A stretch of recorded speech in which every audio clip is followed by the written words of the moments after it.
A very good evening, everyone. Thank you so much for joining us at this Facebook Live today with author Rohini Rajgopal. Welcome, Rohini. Thank you for joining us today. Thank you so much, Upasana. It's an absolute pleasure and privilege to be here. So, Rohini, as you all may know, is the author of this book, What's a Lemon Squeezer Doing in My Vagina? And she was leading a fairly humdrum life, as she says, in Bangalore, when an encounter with infertility stopped her in her tracks. In a temporary suspension of good sense, she quit her well paying, flexible hours job to write this book that's been published by Penguin India, and it narrates her journey from infertility to motherhood. She's now mom to a 6-year-old. So, Rohini, my very first question to you is the title of the book. Um, it's bold. I love it. It's so out there. How did you come to finalizing it? Sure. Uh, the title was actually one of the last things to come to me. I did not have this title finalized until I had written the whole book. So you've read the book, so you know that this is also the title of a particular chapter in the book, Yeah. and it is a line that I use in the narrative. So I was struggling with titling that particular chapter, and I went through multiple options. I had working titles, but nothing was really clicking, and nothing was really driving home the point that I wanted to make. So I just sat down one day and I thought to myself, what is really at the crux of this chapter, and what is it that I want to communicate? And that's when this line, popped inside my head. What's a lemon squeezer doing in my vagina? The minute I had that line, I thought that it really hits the nail on its head, and it tells you, exactly what this person is going through in the middle of that medical procedure. It is a bold title, it is a provocative title, but at the same time, it is also, I feel, a very authentic title because it communicates, the emotion and the feeling, the sense of horror and outrage that one feels during the insertion of that particular medical instrument. It's also tongue in cheek. It sort of piques the reader's curiosity. So in many ways, I thought it was in sync with the tone of the book, and it would work, as the title of the book. So when I was able to nail it as the chapter title, I thought that it would also work as the title of the book. And fortunately, my editor at Penguin and everybody really loved it and decided to go ahead with it. I'm so glad they did because really, truly. So when I read the title, I and not many people know this, but I also had my fair share of. I hate that word infertility, so I prefer to say it just still after all these years. So I had my fair share of trying to get pregnant moments, and I remember the HSG test, which is I'm not going to get into the medical terminology of it, and I felt like it was a rocket shooting inside of me. I'll never forget it. It's been years and years, but so I mistook the title for that. Then, of course, when I read the book, I realized. But how did you feel doing that test, Rohini? So I know HSG can be very brutal, and I've heard this from so many others who have been through the same procedure about how traumatizing it is to have HSG done. For some reason, my HSG was done under general anesthesia, so I never experienced the pain and what one feels when that a particular dye is injected. So I really did not experience that just for the HSG. But for all the other procedures, be it IUIs, IVFs, it was all done when I was fully conscious and awake. And I completely understand how brutal some of these procedures can be, and how unprepared we are as women, when we go into a fertility clinic.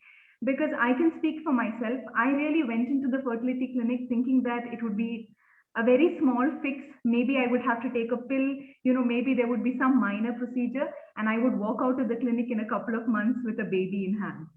So, I mean, when I went through these procedures from the scans to HSG to IUIs, IVFs, that's when I realized, what the real deal is. So, yeah, unfortunately for me, HSG was something that I did not experience, but yeah, all the others are equally difficult. Equally, and I think it's mentally so traumatic also that you have to go through, and no one really explains it to you firsthand. However, I really think your book will detail a lot to people, which I think is a good thing, really. Rohini, reading your book, it actually exhausted me to think of all you went through, the worst, the best moments. So to put a positive spin on this, can you recall like the very best? I mean, of course, when you got pregnant, no doubt, but anything else that you can recall? Upasana, now when I look back, I think, of course, nothing can beat the birth of my son. I mean, there can be nothing more positive, more fulfilling, and True. more gratifying. So, if we were to put that aside, but the moment that I want to talk about is the first time that I became pregnant, because until I had been married for I think about 5 or 6 years until then, and I had never conceived. I mean, not even once. It's not like I conceived and I lost or it was an early miscarriage. I had never ever experienced a positive pregnancy test. I had taken so many of these home pregnancy tests, and every single time it was negative. So the first time that I got a positive pregnancy test, the first time I had this feeling that there was this life inside me and that I was pregnant. I mean, I will never forget, that moment.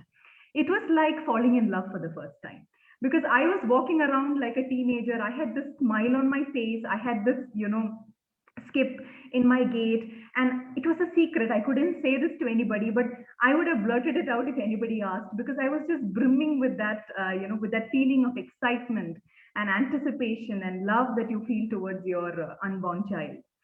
I think that gush of warmth and love I really only experienced the first time because after that there was other miscarriages, and even when I became pregnant with my son, because there was so much fear and there was so much anxiety and so much uncertainty since I had experienced losses before.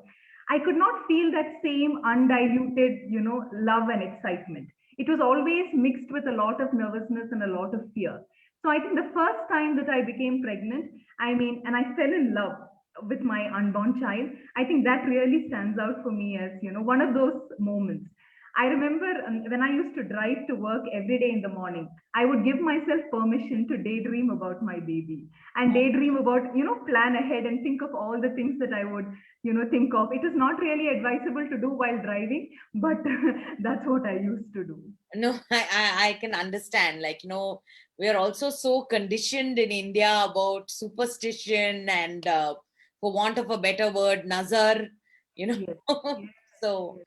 that, I can say it in Tamil, but I don't think, it's so ingrained in us that, I totally get where you're coming from. I totally get where you're coming from. So, like I mentioned, the word infertility, I would rather, say fertility issues because, the very word makes you cringe and it makes you feel so incapacitated, So, how did you deal with the casualness of this word, Rohini? Like, they just, like, it's like you're infertile, It's like, I'm not a piece of land. So, Yeah, yeah. So I would like to talk a little bit about this. I completely understand where you are coming from in terms of your discomfort with using the word, and especially in India where there is so much negative cultural connotation associated with, a woman or a couple that is not able to have a baby through intercourse. All these words like infertile, barren, or mm, impotent. All of these words are used to brand and label, and a woman who's not able to conceive naturally or within a certain time frame is looked at with a lot of judgment and a lot of disapproval, and there's a lot of suspicion. right. There are a lot of questions asked behind her back. What is wrong? Why is it not happening? So I completely understand your discomfort with using the word and wanting to disassociate with that particular word. But I think there are two reasons. So I allude to this in the book as well, why I chose to call this a memoir of infertility. One, for me, Upasana, it was a way of taking back the narrative. Because that narrative had been usurped by everybody else, by family, by society, by tradition, that I had no control over my own story. So when I say that this is my story of infertility, this is my journey, I'm sort of affirming my experiences and saying that, this is the pain, this is the trauma, this is the suffering, this is a toll that it took on me, physically and mentally. So it is a way of sort of acknowledging that.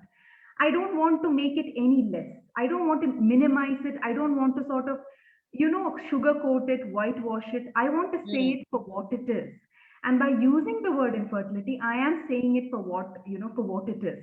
So in a way, for me, this was a very empowering, way. Sometimes when, something that has been used to, it has been used to label you, or it has been used to brand you. But when you take that word back and when you own it, it becomes a very empowering and a very liberating, moment for you. So that's the one thing. The second thing is, see, and the other thing is, this is a medically defined condition. It's a clinical term, and there is a clear definition of what is meant by infertility. It means somebody who's trying to have a child and who's not able to have after 12 months of unprotected intercourse. So it's a clinical condition. And the question really to ask ourselves is, what is wrong with infertility? Why should I feel ashamed? Why should I feel bad if at all I'm experiencing this medical condition? How is it any different from another medical condition that, and we all do at different points in our life, we all have our encounters with ill health and with illness and with different, uh, medical conditions. But why should I feel the need to hide this, to sort of, use some kind of positive spin on it? I mean, what is wrong with it? So I think that is the question that we should really be asking ourselves. And I think a lot of it is because there is this layer of judgment over infertility, right? It's not just a medical condition, Yes. because it is seen as the consequence of some lifestyle choice. Maybe she got married later than she should have. Maybe she delayed. Maybe she She was focused on her working, she career. was concentrating. Yes, exactly, exactly. Maybe she focused too much on her career. What could be wrong with, with this couple? So it is seen as the consequence of some wrong decision made on the part of the woman or on the part of the couple. That is why this layer of judgment, and that is why I feel couples are compelled to sort of hide this history, or call it something else. But I think that is what we must be asking ourselves. And hopefully, through the book, that is what I would want to communicate, that there is nothing wrong and there is nothing to be ashamed of. Absolutely. I totally agree with you, the way you've explained it, Rohini. And I hope it brings to light these conversations that are so important to have, Yes. really. And they are, no doubt about it. Um, Going back again to the social angle of it, how did you deal with prying relatives? Because I'm sure there were many, like we were saying, people love to point fingers. So, Yes, yes. Fortunately, it was not very blatant and it was not very in your face.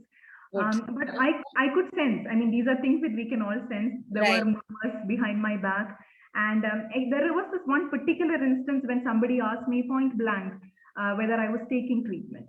And this Mhm. is somebody who didn't even know me very well and was a very casual acquaintance, even though that person was related to me, but still felt that they could take the liberty of asking such a probing, such a private and such an intimate question, and already assuming that there was something wrong and therefore it warranted medical assistance.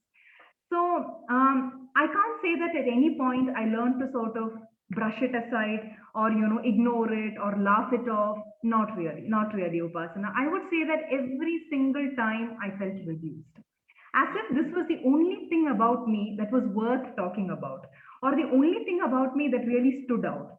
And I think that is a challenge with infertility, because of the kind of premium that we place on motherhood. I mean, the whole purpose of a woman's life is sort of becoming a mother and attaining motherhood. And therefore, when a woman is not able to do that, there is so much questioning and judgment related to that. So I was exposed to it, and almost every time I felt hurt, I felt small, I felt a sense of failure, a sense of being defective. I can't say that it was.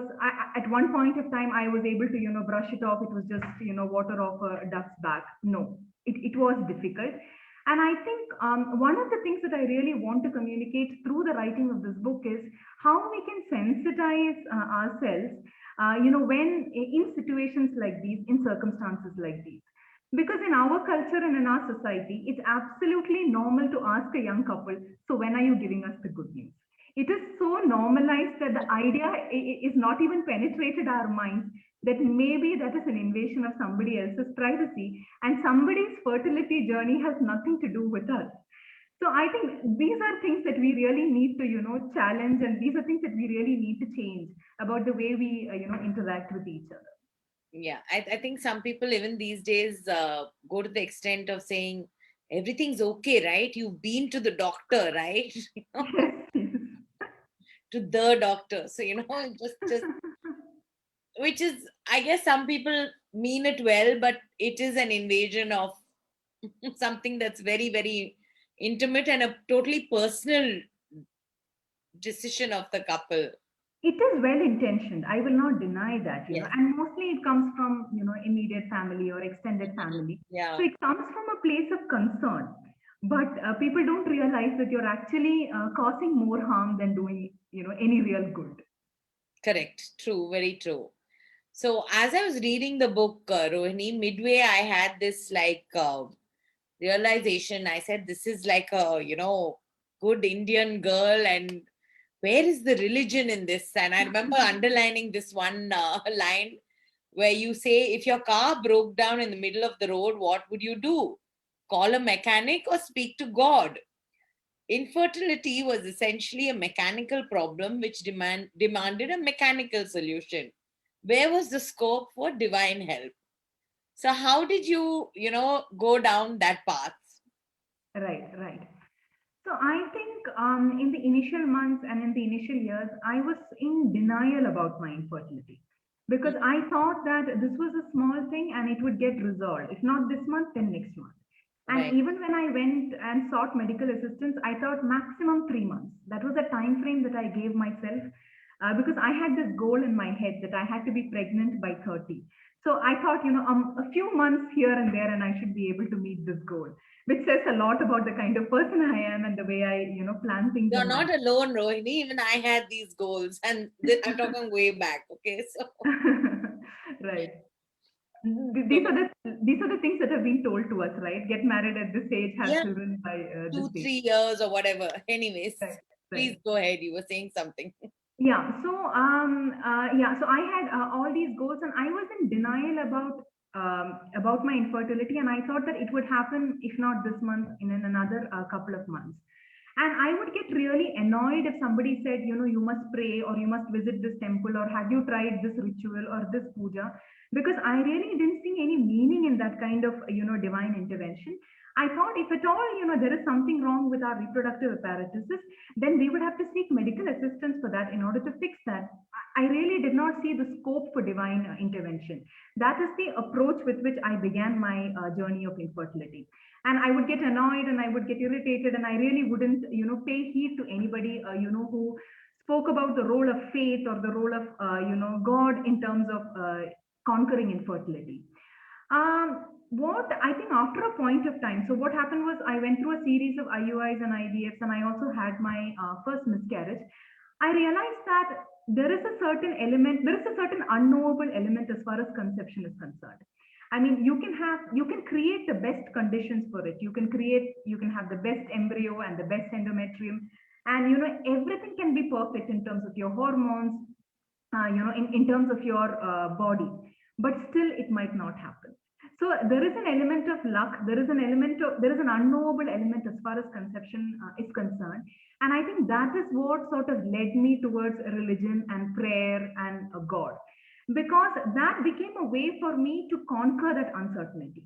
Because going through this whole, gamut of procedures, the highs and lows of infertility treatment, I was really losing a grip on my mind and a grip on my sanity because of the whole, the seesawing of, hope, loss of hope, anticipation, despair. Going through this cycle after cycle was really wreaking havoc on my emotional well-being. And I think the fact that not everything could be predicted and not everything could be understood by medical science.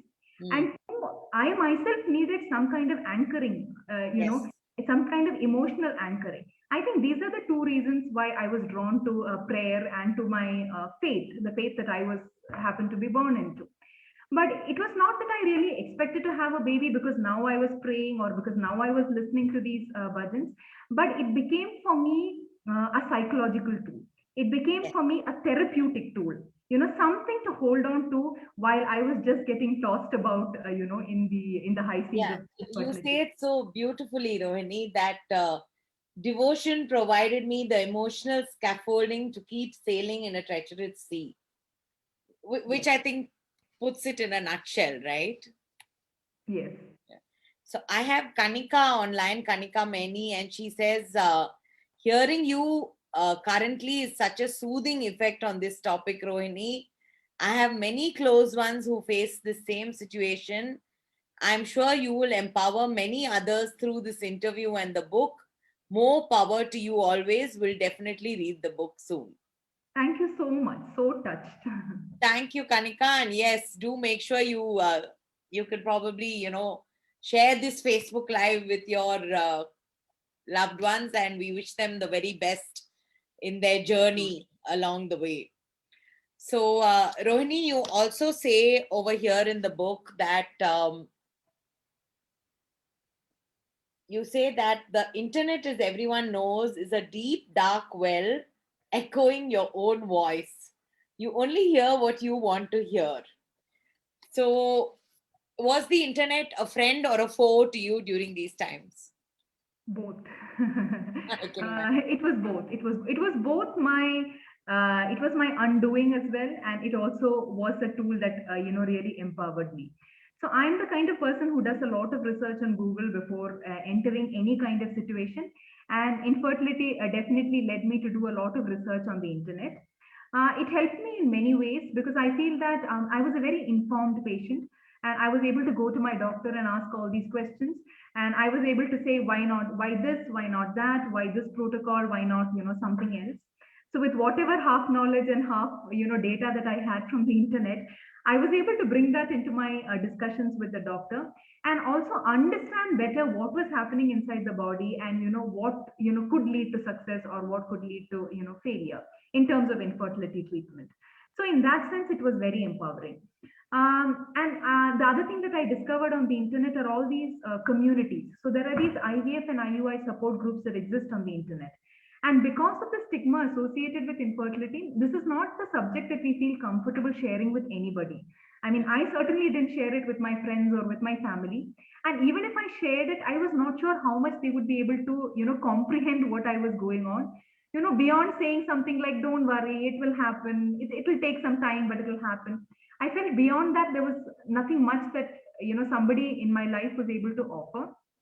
So these groups on the internet, they really became my source of comfort and succor.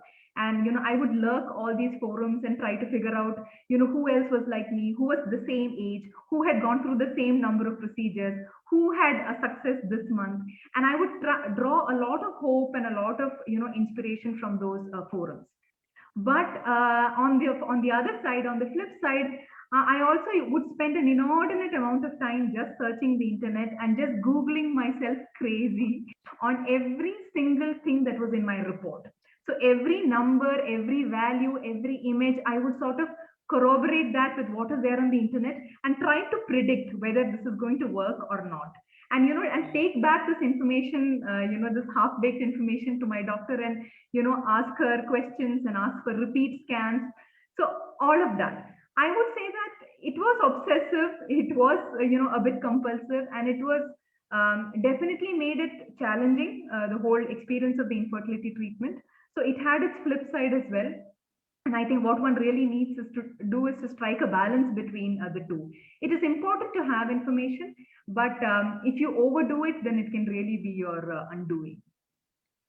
That's true. I totally agree with that. In fact, some doctors actually tell you these days, please don't go Google this, because then don't come back to me and say that, oh, but the internet said this. Yes, yes. I, for one, try not to Google too many things because I feel it really cites you medically, that is for sure. Yes. So, Rohini, again, I'm going to read out a bit from your book where you say, but I was a born warrior, a born doubter, and IVF only served to amplify my anxiety to explosive levels. This book is mainly a documentation of the number of times and number of ways in which I fell apart, which I think is extremely brave of you to say, Rohini, because not everybody concedes to, failures and showing their real self out there. How did you pick yourself up? I know it must have been super tough, after falling apart. Like, if you can share. I think that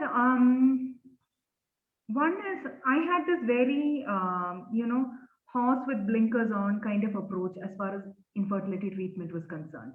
Hmm. So my husband and I had decided that we would try for a certain number of cycles, and we would keep at it until we had reached that number.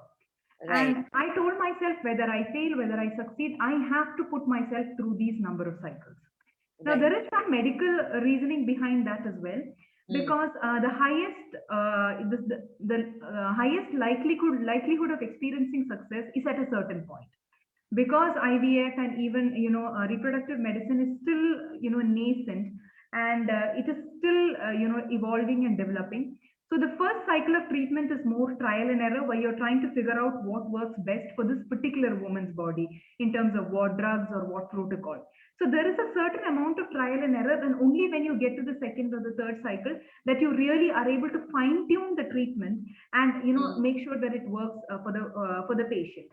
Of course, Right. some people conceive in the very first cycle itself. That happens, and that they're lucky to experience that kind of success.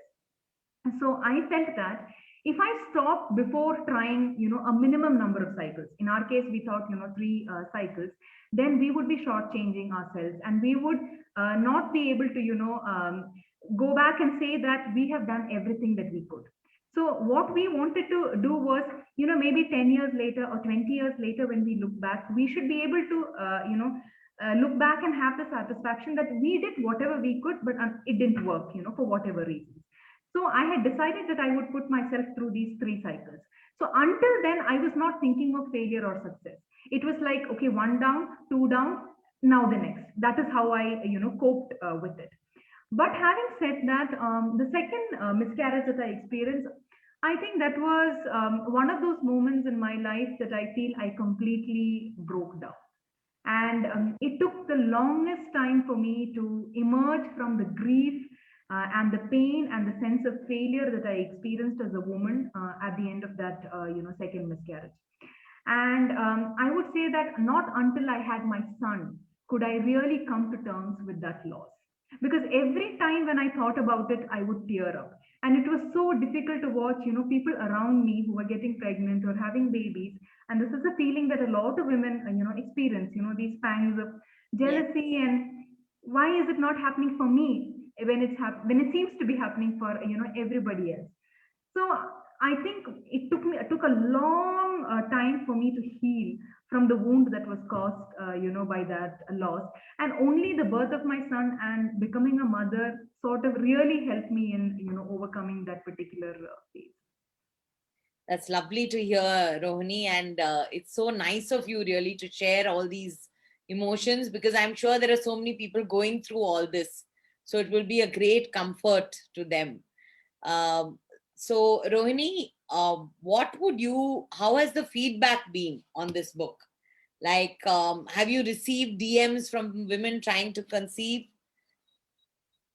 Yes, yes, I have. So the Okay. feedback has been overwhelmingly positive so far.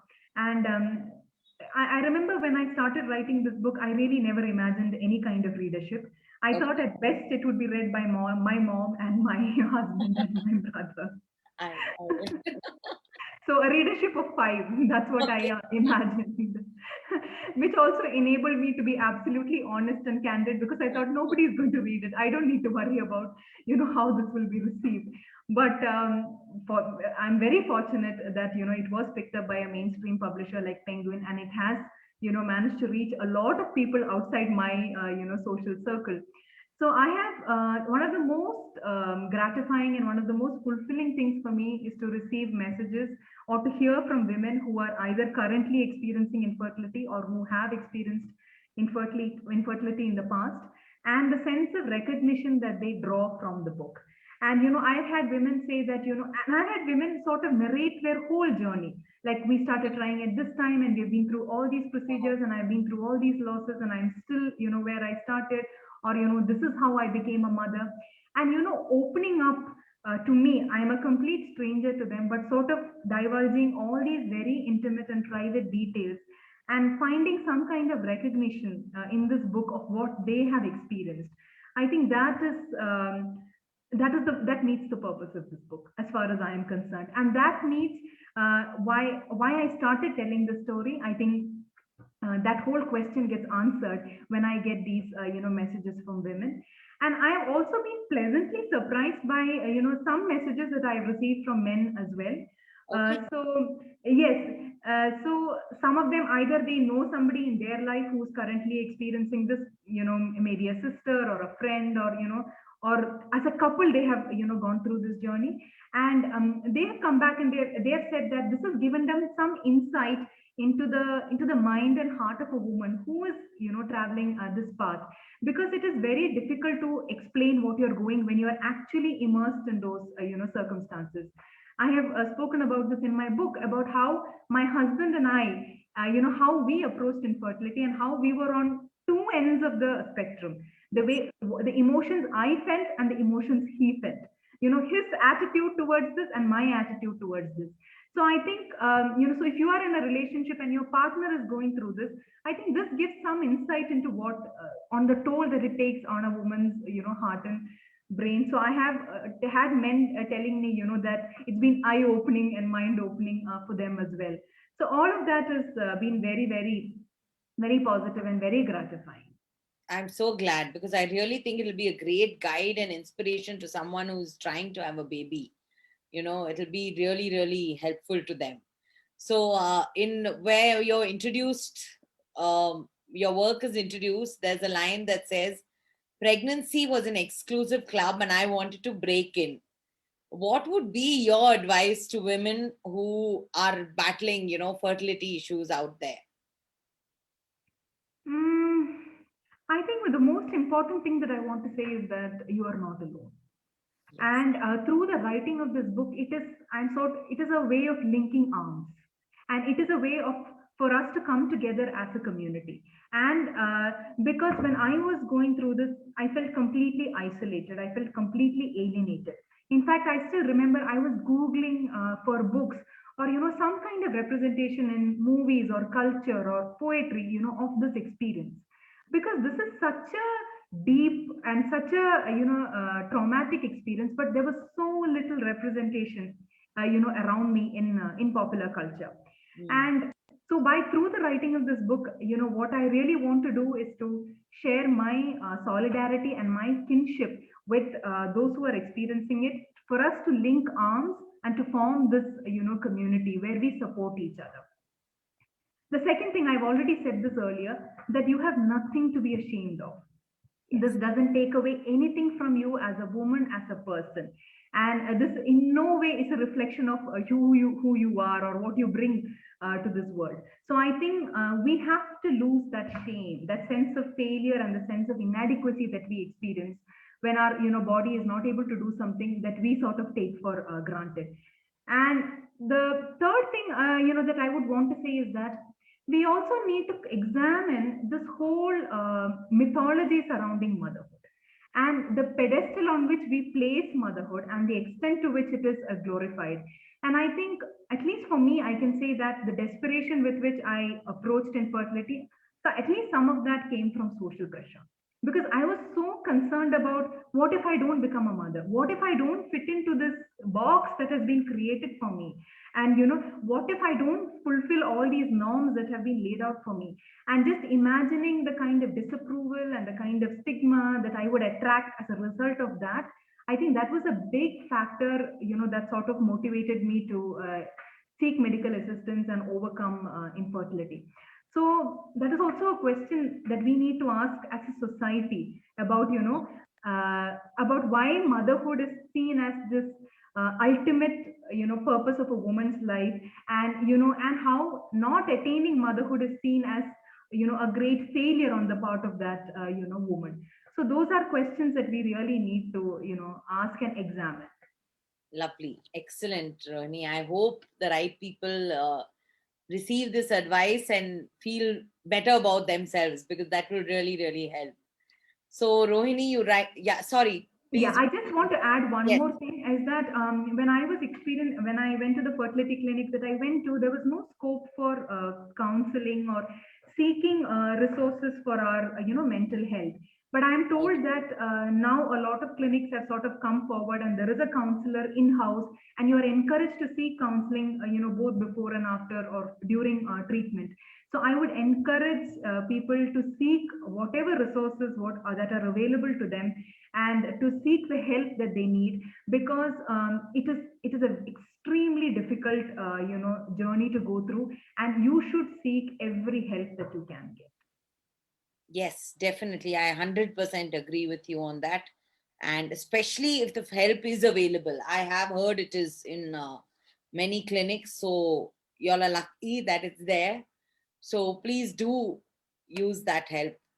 Rohini, you write so well. I underlined so many of your lines and I really enjoyed the writing in this book.